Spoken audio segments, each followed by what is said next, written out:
Bom dia, boa tarde, boa noite. Aqui estamos nós para mais um vídeo de assuntos relacionados a questões imobiliárias. Vamos tentar trazer hoje um vídeo que é interessante.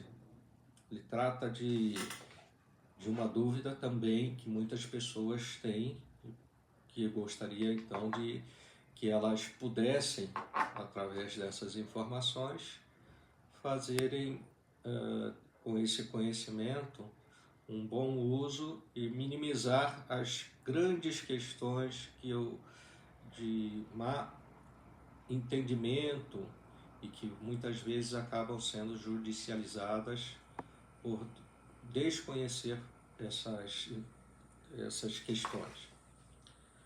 O assunto de hoje é matrícula no registro de imóveis. Qual é a importância? Nós vamos, então, desenvolver esse tema hoje. Então, para você que está nos assistindo, você que gosta, que acompanhe, ao terminar o vídeo, se você gostou, não deixe de compartilhar, não deixe de curtir, não deixe de comentar. Se você tiver a sua dúvida, esteja ali fazendo esse questionamento, que nós estaremos prontos para vos responder. Tá bom? Então, vamos lá, seguir para o nosso tema. Nós vamos dar uma breve introdução sobre o assunto, vamos falar do que vem a ser a matrícula no registro de imóveis e, para complementar isso, eu acho muito importante, muito salutar, dar um exemplo prático que eu vivenciei e eu acho que ele mostra bem o que nós estaremos tratando no dia de hoje. Então vamos, primeiro aspecto, que é a introdução. Será interessante, então, eu falar um pouquinho do que nós temos com a questão de áreas no Brasil, de imobiliária no Brasil, a questão agrária e fundiária. Nós somos nós temos aí 150 anos de questões relacionadas a isso. Então, para um país da dimensão nosso e com tantas questões, tantas áreas, para serem regularizadas, nós não temos ainda total controle, não há na administração pública total controle sobre as propriedades no Brasil. Há vários movimentos, há uma intensificação muito grande de ações do governo para que ocorra essas regularizações, sejam de áreas rurais, sejam de áreas urbanas, mas isso tem acontecido em progresso. E eu percebo que em muitos casos as pessoas olham as coisas atuais imaginando que esse modelo já segue aí já de um longo tempo. E não, é muito breve, muitas novidades vêm acontecendo. A cada 10 anos surgem muitas novidades e essas novidades elas não têm uma implementação muito rápida. Ou seja, até 100 anos, 120 anos atrás, os imóveis, quem controlava, quem tinha o registro desses imóveis, eles eram feitos dentro da igreja. A estrutura da igreja que monitorava, fazia lá todos, seria o que hoje nós temos no cartório, aquilo era dentro da igreja, com uma estrutura, com os padres, com que tinha lá e que se fazia. Por exemplo, se utilizava a fazer as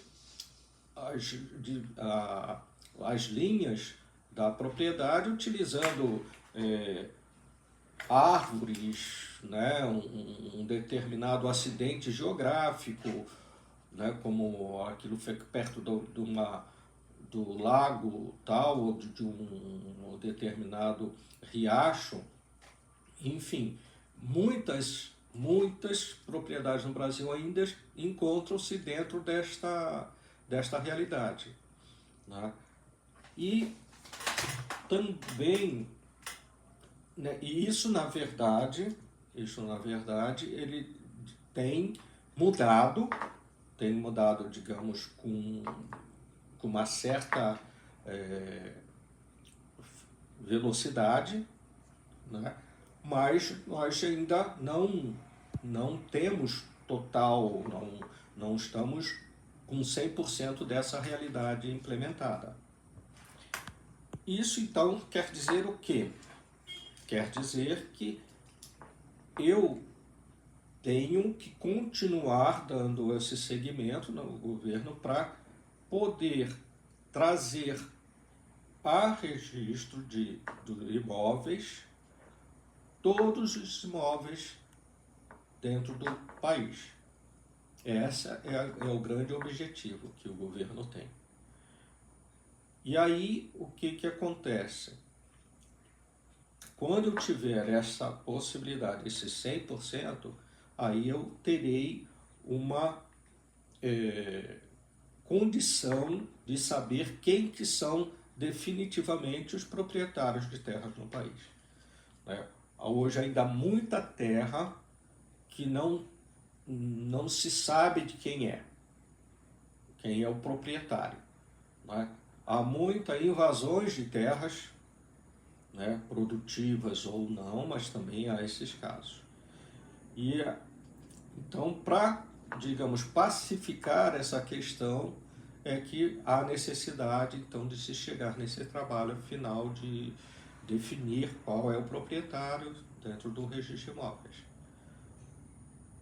Isso nos remete a entender uma questão básica dentro do direito, que é entre o direito, o domínio e a posse. Ou podemos falar assim, o domínio direto versus o domínio útil. O domínio direto, nós podemos dizer que é aquele domínio comprovadamente, você tem sólida documentação que te dá a garantia da propriedade. Já o domínio útil, você não tem essa garantia absoluta. Então, você pode ter a posse de um imóvel, mas você não ter o domínio direto. Um exemplo, se você está fazendo a locação de um imóvel, aquele imóvel é domínio direto do locador.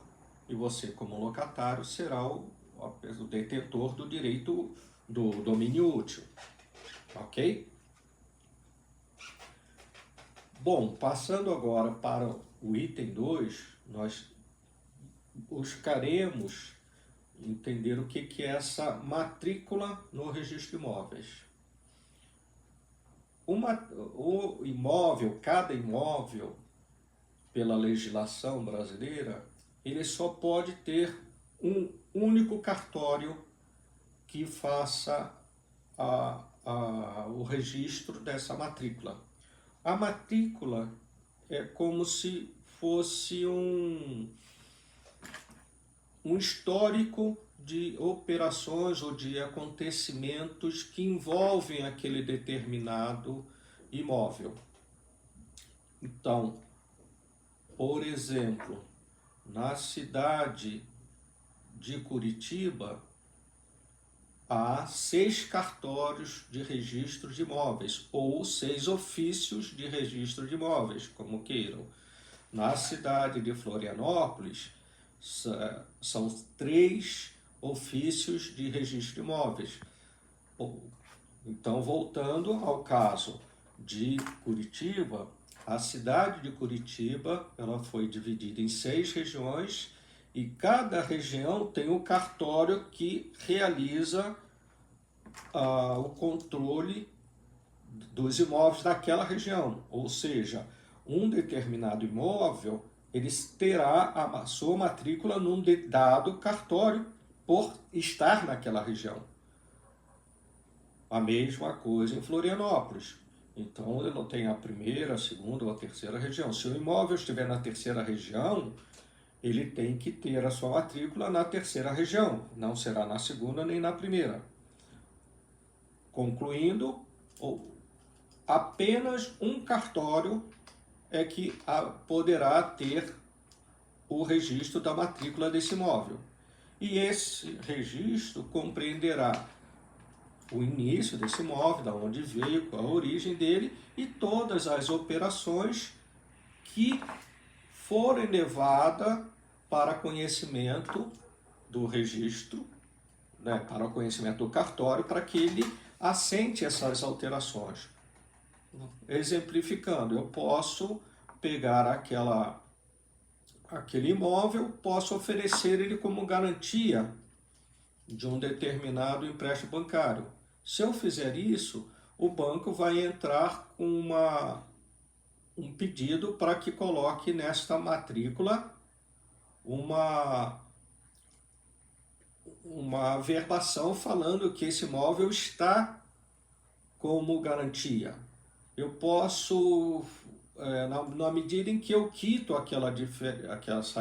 esse empréstimo, esse valor, eu vou ao banco, peço a liberação, levo ao cartório, o cartório gera uma nova verbação, um novo assentamento, falando que aquele imóvel ele está agora sem qualquer tipo de impedimento. Se eu resolver construir no terreno uma casa, eu levo isso ao conhecimento do registro de imóveis, ele vai colocar que agora essa casa, esse terreno não é só esse imóvel não é só um terreno, ele é um terreno com uma casa. Enfim, se eu peguei essa casa, esse imóvel e vendi para alguém, e esse alguém vai levar isso ao registro de imóvel, vai falar que agora a propriedade daquele imóvel não é mais de A e sim passou a ser de B. Ou seja, o histórico do imóvel fica dentro da matrícula. E como só há um cartório, é somente lá que se pode fazer isso. Há uma observação a se fazer nesse processo, que é o seguinte: o cartório, o ofício do registro de imóveis, ele não toma atitude ativa. Ele não vai ao encontro pedir para as pessoas, exigir que as pessoas façam informe a ele. Ele espera que todo proprietário, todo aquele que queira, venha se manifestar e trazer a ele. Então ele tem uma atitude completamente passiva em relação ao assentamento que ele vai fazer. Se ninguém manifestar, ele fica passivo. A matrícula vai ficar lá sem qualquer tipo de anotação. Ok? Agora, eu gostaria de, então, falar de um caso prático que eu tive em minhas mãos, que dá uma noção bem exata da importância disso.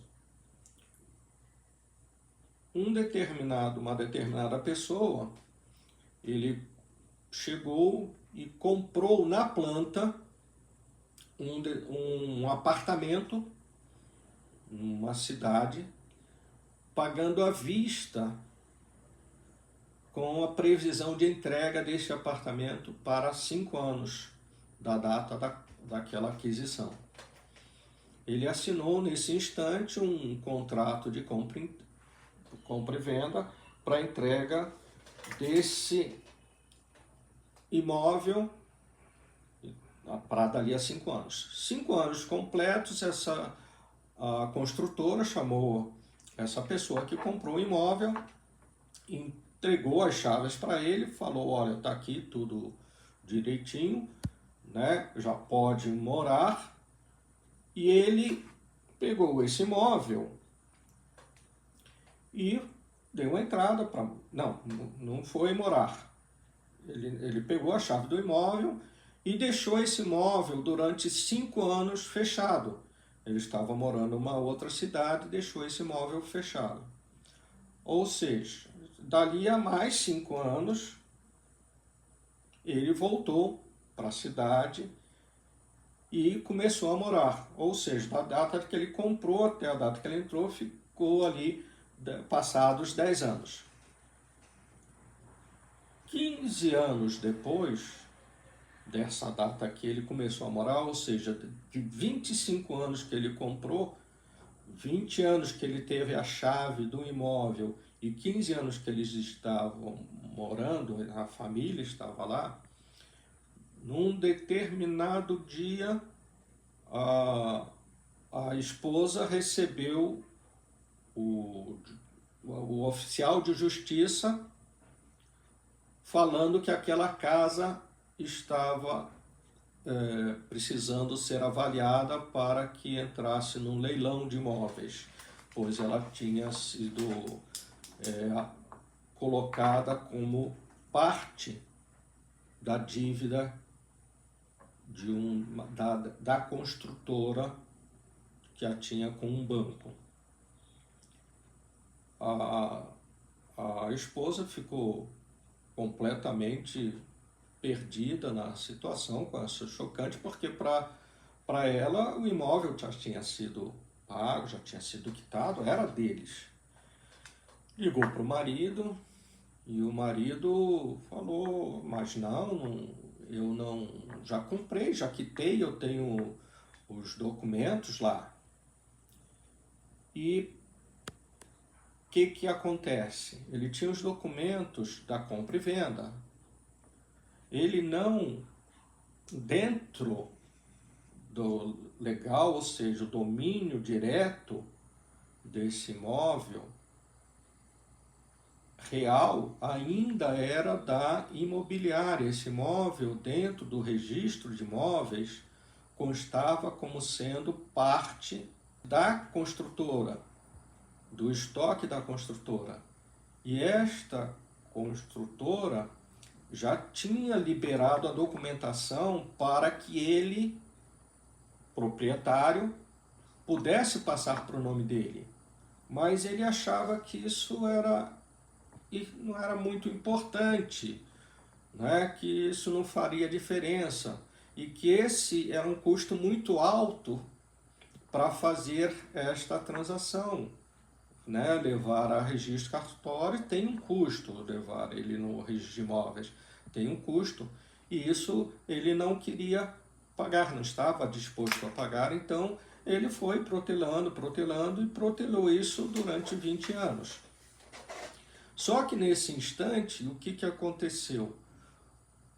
Ele teve que tomar uma ação de imediato, porque já era uma determinação judicial que aquele imóvel entrasse em leilão, então ele teve que pagar um advogado para atuar no caso de imediato, né?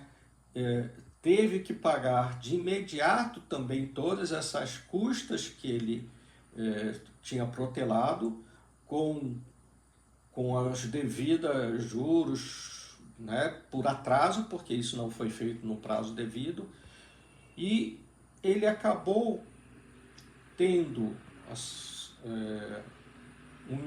um custo para realizar a transferência, para permanecer com o imóvel como sendo dele, de 4 vezes aquilo que ele faria anterior. Se ele tivesse feito a entrada no dia anterior, ele gastaria um valor X. Como ele entrou somente após ser notificado, ele gastou em torno de 4x, porque ele teve que também segurar essa ação que estava tendo. Resultado, né?